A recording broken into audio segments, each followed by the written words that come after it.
What's going on, people, and welcome to another video on the channel. And today's video is the This Week in Gaming for the week of the 18th of January 2019. So in this week's in gaming, we have got 6 things to go over, but before we get into it, remember to like, subscribe, comment down below in any way that I can improve it, whether it being editing, whether it being the way I do it. I'm welcome to any suggestions. So hope you enjoy, and let's get into it. So before we get into the news articles, I've done a daily video already, which I'm going to do with another one, which is the Call of Duty one. I've done it with Battlefield 5, and I've done a daily one in the middle of the week as a separate news article. So I'm gonna have that linked up top, link in the description, and if you guys want to go check it out, you can go check it out. It's just a fast thing that I want to say to you guys, and I'm going to try and do that more often, so that means it doesn't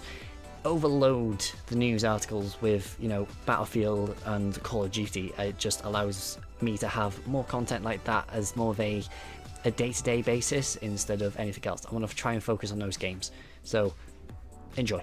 So if we start it off with something that's a little bit bigger, we're going towards Mortal Kombat. Mortal Kombat 11, more precise. There's been a massive event where they showcased everything. They've showcased some of the roster, they showcased a lot of the features, and a lot of the fatalities as well. I won't include the fatalities into the video, but I will say that Sonya from Mortal Kombat, the character Sonya, is going to be voiced by Ronda Rousey, so I'm going to guess that's in the story wise, it's going to be voiced by her, and as well for the action shots. It's nice that she's getting into other stuff instead of just WWE and UFC, Fast and Furious. She's actually getting into video games as well, so it's nice, especially since she is a fighter herself. The other things for Mortal Kombat is about some of the features that they've added in.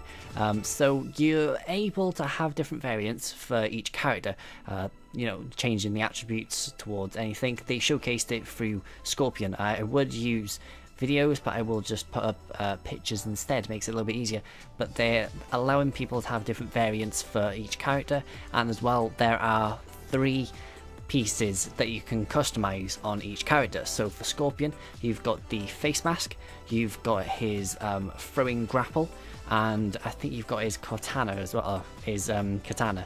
So those 3 things are customizable on Scorpion, and they did showcase a little bit of another one as well, but it's nice that they're allowing that to be implemented into the game, especially if you're going like Scorpion versus Scorpion for the game. A little bit harder to have it Scorpion versus Scorpion, you just have to have different colors for them, but since they're having customizable things, it makes it easier to know who's who. And the last thing for Mortal Kombat is about the beta. So the beta is only a pre-order only beta, so you can't get in it any other way. There's it's only open from, I think it was March 26th, that's when it starts. We don't know when it finishes, but we know when it starts. So, well, March 28th, sorry. So it's only pre-order beta for Mortal Kombat 11. If people want to go try it out, they can go try it out. But let's get on to the next one. And Mortal Kombat is an alright game to play. It's fun to play. Now, if we get into our next game that we're going to go over, this is about Anthem. So Anthem is let me try and describe it. A Destiny / Division / the Iron Man game that everybody wants to see. That's literally what the game concept is, I would guess, and / Mass Effect into the abilities. So Anthem has had a lot of stuff coming out, and they've showcased a lot of the customizable type of things, same as Mortal Kombat, and their type of world and expanding stuff. So if people don't know, it is a loot and shooters type of game. So for Anthem, you have 4 different javelins, which is the mech suits that you can have. So you can have Ranger, Interceptor, Colossus, and Storm. So Interceptor is more of the fast one, Colossus is the massive tank, I think Ranger is more of the exploding one, and then I think Storm, pretty sure Storm is more of a elemental character. So the customized stuff for each of the characters, it depends on what you want to build it for. So you can have different outfits to survive different circumstances, because I'm going to guess that elements throughout the entire game might change how your character plays. So if you want to be more, damage dealing to like a squad based thing, then you go towards armor sets and all of that, which allows you to do better for that. If you want to be more of a support character, then you just pick support, armor pieces and armor abilities. So that means it helps your team instead. They've also said that every single event and activity in the game is going to be multiplayer, and you can have matchmaking for it. So you can play stuff solo, but I think every single thing in the game is matchmaking. So it's nice that they've added that in, especially since Destiny doesn't have that for raids, so it does suggest that Anthem doesn't have the raid type of thing. It's a bit annoying towards that, but I'm fine with that one because the raid is very hard to do.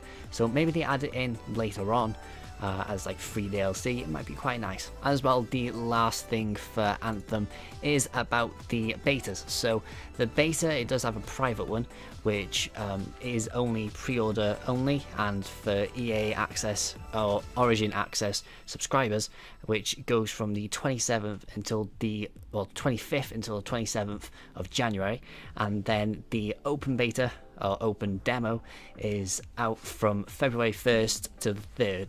So if people want to go play it, you can download it. There's a couple of days. I don't think there's any restrictions or anything like that. You don't have to, opt in to try and get into it earlier. Those are the only ways you can get it. Really, I'm excited for Anthem. I'll try it out. I don't know if you can actually record it. If I can, I will put it up. I will live stream it. I'm hoping I can, because I kind of want to play it really, but I'm into those type of games. So let's see what the game's like. So now if we go over another game this week, which is Black Ops 4. So Black Ops 4 has started a free trial for everybody for this 1 week for just Blackout mode. So the free trial goes from the 17th, which was yesterday, until the 24th of January. So this free trial is only available, through just Blackout. Nothing else is included. It's just to allow people to get something free, something to try out if people do want to buy it. It's a nice way of doing it, but you can only get it through Battle.net. You do need a Battle.net account, which are completely free. Through PlayStation, you don't need a PlayStation Plus subscription to have it on PlayStation, so that's a nice thing for that. Xbox, you do need an Xbox Live membership, so bit of an annoyance towards that one. But they've added in a new game mode as well for a limited time type of game mode, which is 2 weeks, which is called Down But Not Out. So Down But Not Out is a quad mode, so any players that go down, as long as you've got one member in your team that is still up and alive, I'm going to guess it's a time-based thing, you can spawn back on them. So I'm going to guess if they're in action, they can't spawn on them, and as well I'm gonna guess you have like 30 seconds or a minute of them being alive, so that means you can spawn back in on them as well, which it's gonna be a lot of camping. But right now it is only available for PlayStation 4. So for PlayStation 4 it was available from the 16th to the, I think it was the 30th, so it's a long time to have a free trial for that. I'm gonna guess for Xbox and PC it's gonna come at a later date, because they haven't mentioned anything. It might come out today, it might come out maybe in between it. They might do it from the 21st until 1 week in February. It'd be nice to have that. I'm hoping that they do have that. Now if we go over our fourth gaming topic for this week, which is about the Division 2, more specifically about the features that they've added in towards the Dark Zones and about the beta. So if we go over the Dark Zones first, so the Dark Zones, there's going to be 3 different Dark Zones that you can go into. Don't know if it's going to be the same as what Division 1 was like, where it's just all in one complete line, or it's just different outskirts towards it. Now in these 3 different Dark Zones, you'll be having to do a introduction to each of the Dark Zones. Probably the first one will be easy, second one will be a little bit more tactical, maybe add in different missions, and then probably the third one can be the harder bits. Whilst in the Dark Zones, you can get weapons. In the First Division, you could only get infected ones, which you had to extract. In Division 2, you're able to get infected ones, which are rarer, but you're able to get ones that are lootable as well, so you don't have to keep on extracting every single thing, go into different places, and it makes it a little bit easier. It makes it a lot more better, I would say, to have that instead of having to extract every single thing every single time you get it, even if it's just a white thing. There's no point in having it.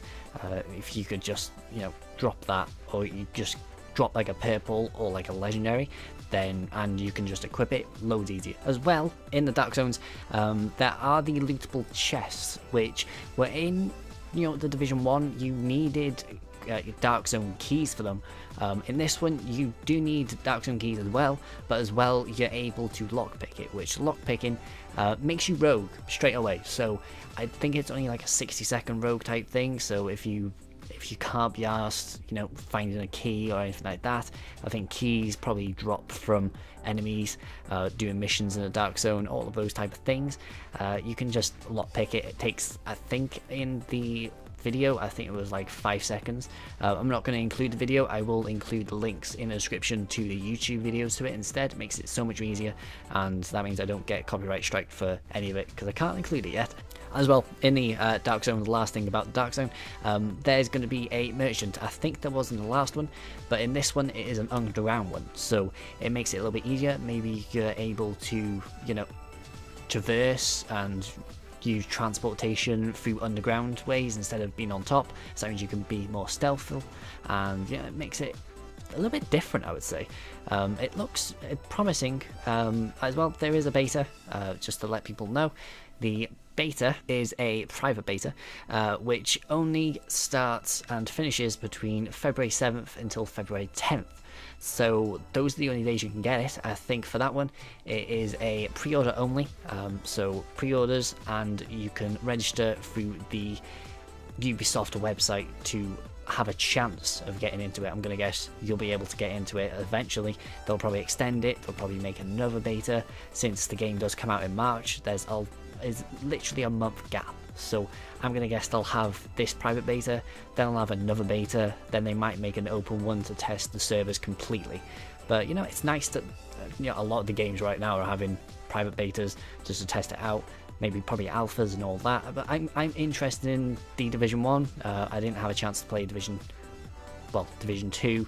I wasn't really interested in Division 1 after it first came out, so we'll see how it works. We'll see how it plays out. Let's see how it actually responds to whatever the first Division had as issues.